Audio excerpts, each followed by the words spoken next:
And Jim is a Madison Historical Society board member.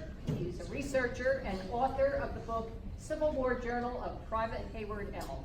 So Jim, I'll turn it over.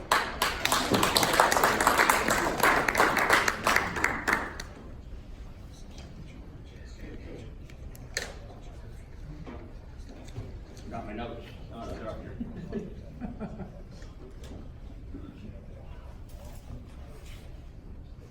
And that clicker's right there. Okay, this is a picture of the Madison World War I monument. And that's basically what started me being interested in Madison's involvement in World War I. Many years ago, just not too long after we moved in, we moved in almost 20 years ago. I was at a Veterans Day ceremony, and at one point, they had lined up about half a dozen Purple Heart veterans, and I think it was probably during the flag salute. And I had two thoughts. First thought was, boy, they don't look like they did in 1942.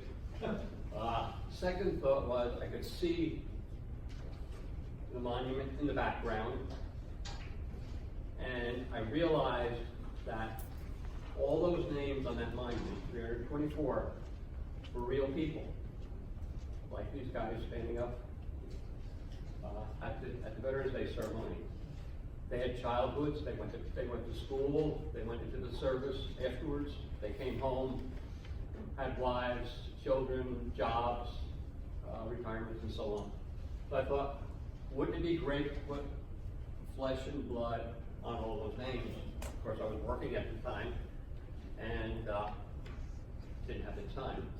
When 2017 rolled around, this thought came back to me, and I said, well, let me give this a try. So I did. And it took me just about as long as the U.S. was involved in World War I. There's 324 names on there. If I'd have counted them first, it never would have happened.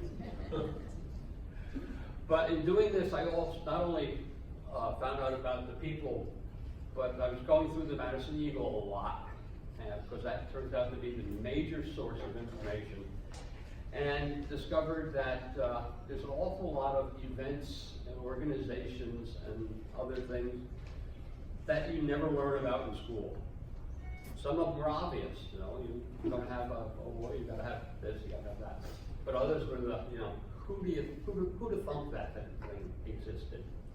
So since this year is the 100th anniversary of the passage of the 19th Amendment in Congress, I thought I would focus this talk this morning on the contributions of ladies to World War I, particularly Madison Ladies. When Wilson declared war on April 6th, or Congress declared war on April 6, 1917, the next day all the Allied powers were knocking on his door saying, we need this, we need that, we need men, we need supplies. Those weren't easy to give. The country was not on a war footing at all. Wilson, just 5 months earlier, had been elected. Part of his campaign was, kept us out of the war. So 5 months later, he's back declaring war. But one of the other things they needed badly was nurses. And fortunately, a non-governmental organization, the Red Cross, was in a position to have a large number of nurses. And not only that, they had asked them previously, part of their standard procedure was, are you willing to serve anywhere in the U.S., which was one of the lists they kept. And in that second list they had, are you willing to serve anywhere in the world? Now, Amabel Schraff Roberts was born and raised in Madison, educated in Madison, went to Madison Academy. And she was a Red Cross nurse. She'd gone to Vassar and then took nurses training at Presbyterian, Red Cross Presbyterian Hospital in New York. And that's where she worked. And she was among a group that said, I will go anywhere. So on May 14th, she went on a ship. This is like, what, 5, 6 weeks after Wilson declared war. As a Red Cross nurse, On May 18th, she took the oath to become an Army nurse. And she served the Presbyterian Hospital number 2 in France. I know the name of the town, but I can't pronounce it. And serving, tending to wounded British and American soldiers. In 1918, January 1918, she died of septicemia. Now, she was the first Army nurse to die in Europe in World War I. When I read it was septicemia, I thought first of all, well, why didn't they just give her a good shot of penicillin, and clear that up? Penicillin wasn't extracted from the molds until 1928, and it wasn't until 1942 that they could actually mass produce it. So World War I and the whole Depression was antibiotic free. Do you know how old she was when she died? She was in her 20s, not very old. Now, this is her passport picture for going over to Europe. Passport pictures at that time are like driver's license pictures. Nobody looked good. I personally like this picture better. Here she is. This is our graduation. I think it's a graduation picture from Madison, graduation class from Madison Academy. But as I mentioned, as I said when I began, these people had a life. They had a childhood. They went to school. Another set of ladies who were important to World War I were the Hello Girls. Now, when General Pershing went to France, one of the things he discovered was that communications with the front lines and between the Allies was absolutely awful. The French telephone system, telephone was the technology at the time. The French telephone system wasn't good to begin with, and after 3 years of war, 2.5, 3 years of war, it was really abysmal. So he sent a telegram back to Washington. He said, send me American telephone equipment and send me bilingual telephone operators, English, French telephone operators, so that we can communicate among the Allies. Well, the telephone equipment was easy. They crated it up and shipped it over, but the operators was a little bit more of a problem. So how do you get bilingual telephone operators who are willing to work in a war zone? Put an ad in the paper. And to paraphrase it, it said, telephone operators wanted who are proficient in English and French. You will operate a switchboard on the Western Front, eat Army food, sleep on Army cots, possibly be shelled or gassed, all for Army pay. 7,000 women volunteered. They were reduced down to 450 that were selected, and of them 223 actually got to Europe. And it said that the overall commander of the Allied forces, Marshal Foch, preferred placing his calls to the American operators because they were more polite and more efficient than the French operators, and they could translate. So if he had something that didn't absolutely have to be done immediately, he'd get his staff car, be driven to some place where he could talk to the Hello Girls. There were some problems with these operators, however. Since they were rushed over so quickly, they missed out on some of the finer parts of Army protocol, like obeying orders. There was one situation in which they were operating out of a town that the higher-ups said this might be overrun, so they sent orders down to evacuate the town. So the officer came and told them, hey, we've got to get out of here. And they said, well, you guys go, but we're too important. We're going to stay here. He said it louder and more officially, and they still ignored him. So he finally got a sergeant and told them, hey, keep a squad. And here, and when things become very dangerous, too dangerous, pick these ladies up bodily and carry them out. Turns out the town never was really attacked. They stayed at their switchboards the entire time, and the Army came back to occupy the town. After the war, the Army denied these ladies veteran status. They quoted Army regulations that said you can't be in the Army unless you're a male. So it took till, I think it was Jimmy Carter to actually get them veteran status. Now the Marines and the Navy had no such problems.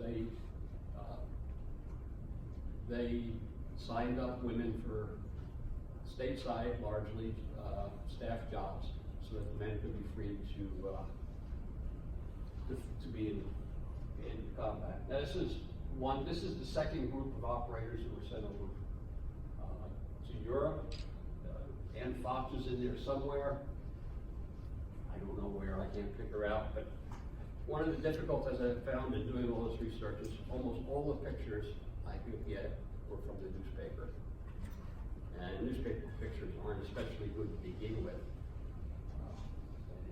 Once you get to reproducing and copying them again, it's very ugly. Okay, a lot of families had multiple children in the service. One I want to talk about is this one here. Curtis, Donald, Harold, and Helen McGraw. Now they had the McGraws from the McGraw Hill publishing house, the ones that had the big house up on Prospect Street.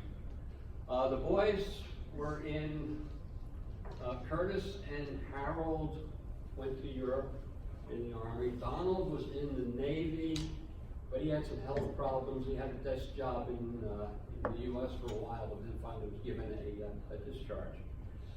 Helen was a member of the American Red Cross Motor Corps, and she was based here in New Jersey.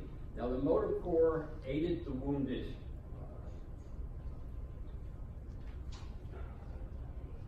Here is one picture I have of the caption says, "A day in the life of a motor girl." But she is a member of the American Red Cross Motor Corps. And what she is doing is, she's associated with the hospital, and once the soldiers became ambulatory, able to put on their own uniform and on their way to recovery, if it's a nice day, she'd take them out for a ride around the camp, maybe around the countryside, give them some fresh air and sunshine, and get them out of the wards where the wounded were suffering and dying. Now, Helen McGraw had a somewhat more serious job. She would drive an ambulance to the ports, Bayonne, New York, and wherever, and pick up the wounded off the hospital ships and drive them to the hospitals where they would get further treatment. Now, another picture I found, newspaper article recently showed 6 ladies who were in the motor corps. They were in their uniforms, wearing surgical masks, standing in front of the 3 ambulances. There were 2 to an ambulance. And this was after, or at the very end of the war. And their job was to go out and collect people suffering from influenza, the Spanish flu, and bring them into the hospitals and places where they could be treated. So the motor corps wasn't as always fun as easy as it was driving soldiers around camp.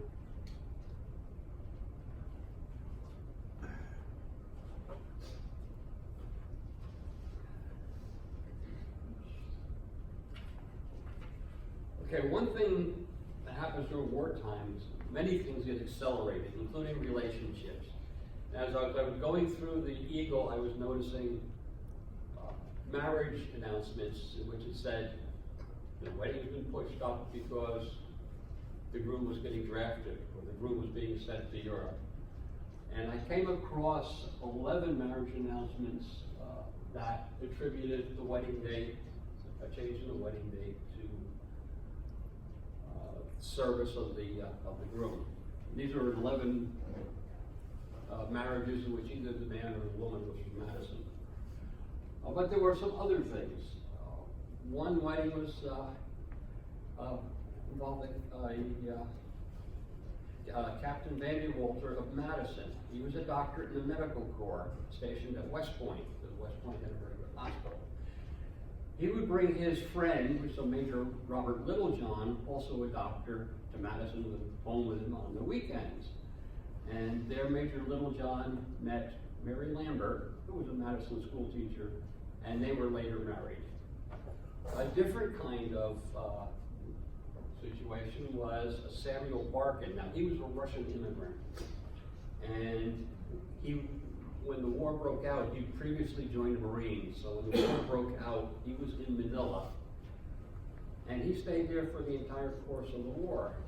However, after the war was over, there was still the Russian Revolution going on, so his outfit was sent to Siberia to help evacuate Americans and watch out for American interests because of the what was going on in the revolution. There he met a Siberian woman, married her, and brought her back with him. But a sadder story was of a woman. I saw a woman who was packing away her wedding dress in her oak chest because her fiance had been killed during the war. So, how are we doing on time? Who has the hook? You got about a minute and a half to 2 minutes. Okay. So just some other Buddha-funky kinds of things that, and obvious things that came up in my research. One thing, one of the Buddha-funkus was men became clean shaven. Facial hair was fairly common before the war. But when you went to the Army, you shaved. You shaved every day. And there was no complaints about it, especially on the front lines, because it was discovered that gas masks do not seal around facial hair. And no one wanted to take the chance of being in a gas attack. Just to say that appendicitis or whatever. And then when men came home, their wives, their mothers, their girlfriends liked the look. So they weren't dumb, kept on shaving. The federal budget went up and never came back down. 1916 federal budget was $746 million. 1919, a lot of overhang from the war, it was $18.5 billion. And then the all-time post-war low, 1924, was $2.9 billion. And as we all know, it's been going up ever since. Women's suffrage. The women supported Wilson in the war effort and during the war, so he finally threw his influence behind the 19th Amendment. Influenza, Spanish flu, which actually should be called the Camp Furston flu, because the first outbreak was in Camp Furston in Kansas, I believe. The Army Surgeon General said, you've got to quarantine these soldiers, not send them over. But Wilson said, we've got to support our allies. So they dispersed them and spread the flu all over this country as well as Europe. It was bad enough here, but when it came back from Europe, it was much worse. And in Madison, it hit during the month of October 1918 was the only time we had flu, Spanish flu influenza in Madison. Killed 32 people and 666 were sick.